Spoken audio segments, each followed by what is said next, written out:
ఇది మన కథ. మన పూర్వీకుల కథ. నలమహారాజు ఒకరోజు బంగారహంసను పట్టుకున్నాడు. అది దమయంతి యొక్క గుణగణాలను వివరించి తప్పించుకుంది. ఆ బంగారహంస దమయంతి దగ్గరికి వచ్చి నలమహారాజును పొగిడింది. ఈ విధంగా నలుడు, దమయంతి హంసరాయబారంతో ఒకరిని ఒకరు చూసుకోకుండానే ప్రేమలో పడ్డారు. దమయంతి స్వయంవరానికి దేవతలు కూడా వచ్చారు. వారు నలుని తమ దూతగా దమయంతి వద్దకు పంపారు. నలుడు దమయంతిని కలిసి దేవతల్లో ఒకరిని పెళ్లాడమని కోరాడు.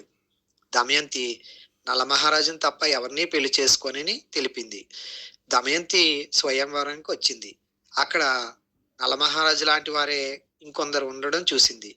ఇది దేవతల పని అని గ్రహించింది. దైవాన్ని ప్రార్థించింది. ఒకరి కాళ్ళు నేలను తాకుతున్నాయి.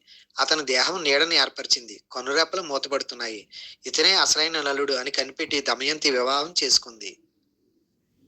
దేవతలను కాదని ఒక మనిషిని పెళ్లి చేసుకోవడం కలికి నచ్చలేదు.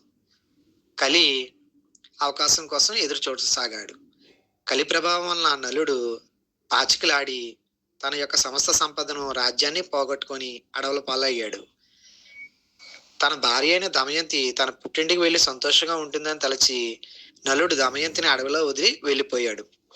నిద్ర లేచిన దమయంతి నలుని కోసం వెతకసాగింది. ఒక కొండ చిలువ దమయంతిని మింగబోయింది. ఒక వేటగాడు కొండ చిలువని చంపి దమయంతిని బలత్కరించబోయాడు. దమయంతి దైవాన్ని ప్రార్థించింది. వేటగాడు పిడుగుపడిన వాడే వెంటనే మరణించాడు. దమయంతి వ్యాపారులను కలిసి చేదీ రాజ్యానికి చేరింది. చేదీ రాజ్యానికి చెందిన రాణి దమయంతిని తన మేనకోడలుగా గ్రహించింది. దమయంతిని విదర్భ దేశానికి పంపించింది. ఇదిలా ఉండగా నలుడు అడవిలో కర్కోటకుడు అనే ఒక సర్పాన్ని అగ్ని నుంచి రక్షించాడు. కర్కోటకుడు వెంటనే నలుని కాటు వేశాడు. నలుని యొక్క దేహం నల్లగా అయ్యి పొట్టిగా అయిపోయాడు. కర్కోటకుడు, నువ్వు నీ నిజ రూపాన్ని దాచడానికి ఈ విధంగా చేశాను అని చెప్పి వెళ్ళిపోయాడు. నలుడు బహుకుడు అనే పేరు మార్చుకొని అయోధ్య రాజ్యంలో రితుపర్ణుడి వద్ద రథసారథిగా చేరాడు. దమయంతి నలుని కోసం వెతకసాగింది. తాను చారుల ద్వారా అయోధ్యలోని బహుకుడు అన్ని విధాల నలుని పోలి ఉన్నాడని తెలుసుకుంది. అయోధ్య రాజ్యానికి దమయంతి మళ్ళీ పెళ్లి చేసుకోబోతున్నట్టుగా కౌరు పంపించింది. రితుపర్ణుడికి ఒకరోజు మాత్రమే సమయం ఉంది.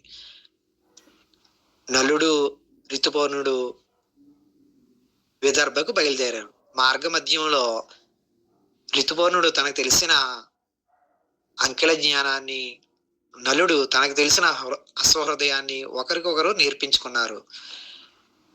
వెంటనే నలుడి నుండి నల్లని రూపంతో ఉన్న కలి బయటకు వచ్చాడు. కర్కోటకుడు విషయం తను పూర్తిగా దహించి వేసిందని, ఇన్నాళ్ళు లోపల ఉండి బయటకు రాలేకపోయానని కలి చెప్పి బయటకు వెళ్ళిపోయాడు.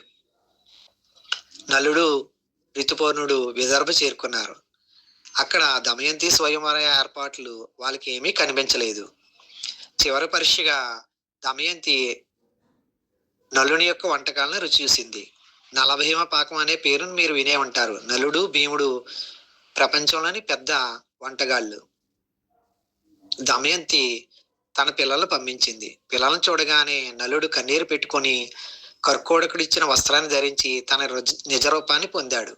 ఈ విధంగా దమయంతి నలుని కనిపెట్టి వాళ్ళిద్దరూ ఒక్కటయ్యారు.